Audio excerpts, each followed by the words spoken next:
Hello students and parents. A lot of you have been reaching out to us talking about how your foreign studying abroad aspiration has been curtailed because of the geopolitical situation. It can be visa rejection or the cost becoming too high or the colleges themselves actually being very, very restrictive in terms of allowing some of us to go and study there. In the process, what are your options is what I'm looking at. And by the way, this is not just confined for some of these people who wanted to study abroad. It's also to do with all those students who wanted to get into one of the IITs, NITs, GFTs and all, but could not get a branch of your choice or a college of your choice, or some of the best institutes that we have in the country. It can be even in the private space, which is the Ashoka University, the Plaksha University, the Flame University, and Kriya University, and many of those universities that you have. So what are your options? And which is what we're going to talk about now, which is the foreign universities that are setting up campus in India. Is that a game changer? Is it something that you should be looking at? Is something that I would want to be discussing now. And in the process, I'll also talk about all the universities that are still open for admission at this point in time as we speak. And something that we do think that you should consider that and decide for yourself, of course, but do consider that, right? The reason why we showcase this to you at this point in time is many of you have reached out to us talking about how your study abroad plans are getting into a problem and what are the other options. And we do think that at this point in time, this is a decent pathway program that you can think of.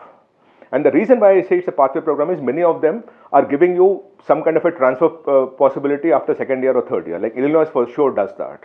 Of course, visa and all is your concern. But they themselves, for example, if you do UG, you might actually get in and do a PG in those parent universities in the home campus there. And to that extent, your cost of education is 1/4 or 1/5 of what you would do anywhere else. And you still have a possibility when the geopolitical situation improves that you can actually go from here and study somewhere else. And that is one reason why we are talking about this, because we are ultimately talking of your study abroad plans and what are your chances of getting anywhere else. And this becomes a good pathway program for you to deal with. Now, if you still need any help on the foreign universities, by the way, you can send us a message on this number 8130-637-6334. Send us a message foreign, and one of our counselors can also call you up to understand what your issue is and maybe help you out if you want. But let me explain to you what this foreign universities that are setting up campus in India is all about. The government of India, based on NEP, which is National Education Policy 2020, allowed a lot of foreign universities to set up campus in India. They set up 3 conditions for that. One is it should be ranked within the top 500 globally overall. So all the universities that we are talking about are ranked in the top 500 overall, either in QS ranking or THE, which is the Times Higher Education ranking, or ARWE ranking. So that's the first condition that is set up. The second thing is within the top 500 globally subject-wise. So because some universities might be large and might not be ranked global, but for the subject that they're talking of, they might be in the top 500 and has outstanding expertise in a particular area, which can be one specialized area where they're very, very good at. Right. Now, this is the entry barrier that Government of India said we'll only allow the best of the institutions to come and set up campus in India. Because they're very conscious of the fact that the Indian student would want to get into the best university. We're not looking at degree mills setting up shop in India. We're talking about the best universities in the world setting up campus in India. By the way, just to put things in context, only one private university in India is in the top 500 globally. Whereas every foreign university setting up campus in India is only in the top 500, otherwise they are not even allowed to set up.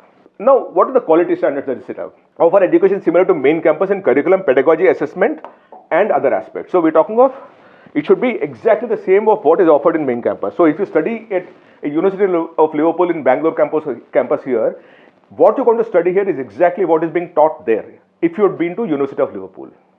But the cost is 1/3 or 1/4 of what you would otherwise pay there, or even 1/5 at times, right? So that's the first condition that is set up, that you need to actually set up similar education similar to main campus in curriculum, pedagogy, assessment and other aspects. Which is where also the other issue also comes up. Why do UK universities offer 3-year program? Because in the main campus, they only offer the 3-year program. There is nothing else. You cannot create a separate course structure only for India. You exactly need to offer, which means it's a replacement of what you would want to do if you wanted to study in University of Liverpool. You wanted to go and study there. These universities are setting up campus in India where exactly the same thing is being taught in the India campus also. The second thing is faculty qualification must be at par with those at the main campus. Exactly, which means if half should be PhDs, then half should be PhDs, as simple as that. International faculty appointed to teach in India must stay in India for at least 1 semester. So you cannot have one guest lecturer flying in, taking 3 classes and going away and you put those on pictures. It has to be that you must at least teach 1 semester in India if it's an international faculty. The program cannot be offered in online mode because some of these universities might say, okay, we offer our part of it in online mode. No, you need to do it offline. Only 10% of it is online and everything else is offline. And the campus must have independent physical, academic and research infrastructure, which means it must be a separate campus altogether. So these are the conditions, the quality standard that the government of India set up. Then what they did, the student protection measures, no admission or fee collection before approval. Approval has to be there. Prospective disclosure 60 days before admission. Fee must be transparent and reasonable.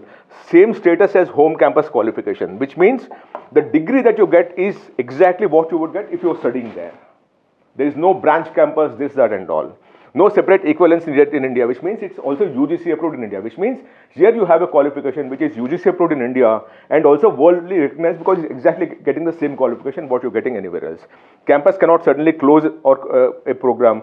Parent university is responsible if things go wrong, and grievance redressal mechanism also is there. With these things, there is oversight and penalties, which is UGC can supervise, do everything, and then assuming there's a problem, they'll also penalize the whole thing. UGC can cancel, suspend or withdraw approval of the campus, violates regulations, fail to honor undertakings, suppresses facts, engages in unapproved operations, or runs activities, programs against India's interests. So there is a clear way of dealing with this whole thing. Now, while we're doing that, let me tell you the business model of education. The business model of education runs on one simple thing. They first want to get the best student in. Once the best student comes in, then the best faculty also joins in because the good faculty loves to teach good students. And because these two are there, the best companies come for placement also. So how do you strike the right mix? The right mix starts by triggering off how do you recruit the best students in, which is where I'm talking to you people at this point in time, because you are going through JOSA counseling, you're going through CSAP counseling, you're going through NEET counseling or CUT counseling, or have some of your admission offers being, visa rejection and all those kind of things, but your aspiration to study in a great university is up there. And these people, because they wanted to get the best students in, they're also offering decent amount of scholarships. Over the next 5 years, they're going to offer about 1,000 crore worth of scholarships across some of these universities. So you also will see, if you're a very good student, good quality student, that some kind of a scholarship letter comes along with the admission offer letter. So you must look out for that. Don't just look at the cost of education at this one time. Also understand whether you actually have an opportunity of getting a scholarship. Then you can decide whether you want to take it or not. But do go through the process to understand what kind of scholarship you're likely to get. Now with those things in place, let's talk of the universities that are up there for placement. Because I remember I gave you a number. If you want any help, please reach out to us and we'll be happy to help you out in terms of connecting you with these universities. The first one is University of Bristol. This was it's a UK-based university established in 1876, which means it's 150 years old. The QS ranking, which is the world ranking, is 57th best university in the world. It's based in UK. It has 2 campuses. Total programs 496. They actually have total students of 31,000, of which the international students is 35%. So if you go to University of Bristol, this is the campus that they have, 150-year-old building that you have. At this point in time, 35% of its students are international students, and 31,000 students is what they have. But when you look at the number of seats that are on offer at this point in time, it's set up campus in Bombay and all. The total number of seats that University of Bristol is offering in India is 210. Remember, the total intake is 35,000. Total student strength is 31,000. But 210 is all that you have at this point in time. And this is setting up in Mumbai, in Maharashtra. Right? And it's already open. You can actually apply for it right now, and if you want, we can also help you connect with these people, by the way, I told you, right? The second university, and by the way, what are the programs that they're offering? One is BSc in Data Sciences. It's a UG 3-year program. The fee is 45 lakh rupees, but you may also get a scholarship, and there are 60 seats. MSc in Finance and Investment, they actually have, it's a 1-year program. Remember, in UK, the undergrad program is 3 years, and the postgrad program is only 1 year, right? And the fee is so much. Then MSc FinTech and Data Science, which is PG 1 year, and then MA Immersive Arts, PG 1 year. So you actually have 4 programs. For undergrad students, this is what you are looking at, BSc Data Science program. Now, if you're not getting into a good college with data sciences, this would be a good option, especially for those students who want to at some point in time do post-graduation outside of India also. This becomes a good pathway program. Then you have University of York, which is established in 1963, right? So we're dealing with about 63-year-old institution, ranked 158 worldwide. It's based out of UK. They have 2 campuses, 450 programs. They have 19,200 students at this point in time, of which international are 4,428, which is about 22% plus, right? So 19,000 students is what they have. But in India, all they're offering is only 140 seats. So less than 1% is coming in here. right? And it's direct admission, and it's actually at this point in time in Mumbai and Maharashtra, they set up a campus. Now, what is the program that they're offering? They're offering BA Honours in Business Management. It's a 3-year program. BSc Honours Computer Science, 3-year program. BSc Honours Computer Science with AI, 3-year program. BSc Honours CS with Cybersecurity, 3-year program. And BA Business of Creative Industries, 3-year program. So they actually have 5 programs, and total intake is 30, 30, 30, 30, and 20, in all 140. Right. Again, look at the fees, but be very clear that in all possibility, this is a 3-year program that you have. You're most likely to get some kind of a fee concession or scholarship at some point in time.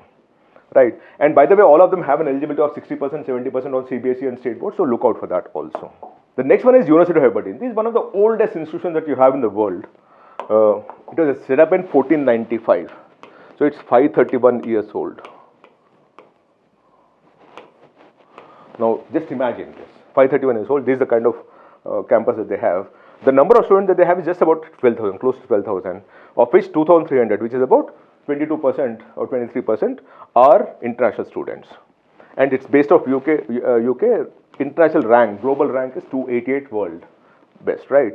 And they have 4 campuses, total program 626. Now, Aberdeen offers it's of course, this also has a campus in Maharashtra, in Mumbai and Maharashtra. It's already open, and they have only offering 170 seats, which is again is less than 1% of what you have. Now, what are the programs that they're offering? MA in Business Management, it's a UG 4-year program. BSc Honours Computer Science, 4-year program. BSc Honours Data Science, 4-year program. And MA Honours Economics, 4-year program. This is what they have. And they actually have 40, 40, 40 and 40 seats in all. So these are the programs that they offer. Now, even this 4-year program, it's actually integrated program. When I say this, it's an integrated program which is 3+1, 3 years for undergrad and 1 year for postgrad. That's what the 4-year program is. So that's what this 4-year program is. So what you're likely to do is, when you join these colleges, over 4 years, you actually become a postgraduate student and not just undergrad. You finish undergrad, which is what you would do if you were to study in India in an Indian university. That's what you should be looking at and understanding the whole thing, right? And the fee is 48 lakhs over the 4 years, but again, look out for the scholarships also. Then you have Illinois Institute of Technology. This is the only US-based university which has set up campus in India. It's 620th best ranked in the world university ranking. But more importantly, in the computer science subject, it is 20th best in USA or some such things. There is a decent traction that they have. Set up in 1890 in USA, which is 136 years old. They have 4 global campuses, 244 programs, 7,327 students, and half of them are international. Right. Now, what are the programs? By the way, Illinois Institute of Technology is largely into STEM education only, and you must know that. What are the programs that they offer? This is set up campus in Bombay, right? And they are only offering 160 seats at this point in time. Now, what are the programs they are offering? BS in AI, which is a 4-year program. Now, unlike UK, the US-based universities are offering a 4-year program for undergrad, right? BS Computer Science 4 years, Information Technology 4 years, and BS Business Administration, which is 4 years. These are 4 programs they're offering. In all, 160 seats is what they have, each of them having 40 each. The next one is Victoria University, which is established in 1992. It's an Australia-based university, this one, ranked 696 in the world. They have 7 global campuses, 94 programs, 15,581 students they have, of which 3,508, which means about 22-23% are international students out here. They set up a campus already in Gurgaon. So this was in Delhi NCR, and they have only 70 seats at this point in time, Victoria. What are the programs that they're offering? There are only 2 programs, Bachelor of Business and Bachelor of Data Science. Both are 3-year programs, 35 seats and 35 seats is what they have.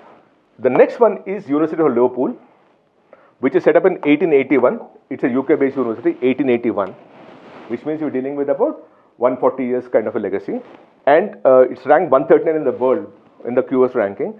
It's based out of UK. Total 3 campuses they have, 452 programs. They have in all 28,175 students, of which international are 8,578, which means we're dealing with about 35% kind of a total international student community. Now, it's already set up a campus in Bangalore. So you actually have 4 of them in Bombay, 1 of them in Gurgaon. And now what I'm talking about is in Bangalore, Karnataka. And they have 240 seats in all. Now, of the 240 seats, what are the programs that they're offering? They're offering in all computer science BSc undergrad 3 years, and they have 60 seats. Biomedical science 3-year program, 30 seats. CS with software development BSc honors, UG 3 years, 30 seats. Business management UG 3 years, 60 seats. Accounting and Finance, UG 3 years, 30 seats. And Game Design BSc Honours, 3 years, 30 seats. In all, what I told you, about 240 seats is what they have. And besides that, you also have University of New South Wales, Southampton University, and many other universities also coming up. And that is one reason why we are talking about this, because we are ultimately talking of your study abroad plans and what are your chances of getting anywhere else. And this becomes a good pathway program for you to deal with. I hope all this information helps you out. If you want any help, I gave you the number anyways, which is this number. Send us a message foreign on this number, 8130-376-334. Because we do think for those who have a problem in terms of at this point in time going abroad or studying abroad, at undergrad level especially, this becomes a viable option for you to exercise or even at least consider before you do anything else. I hope this helps you. Thank you so much. Namaste.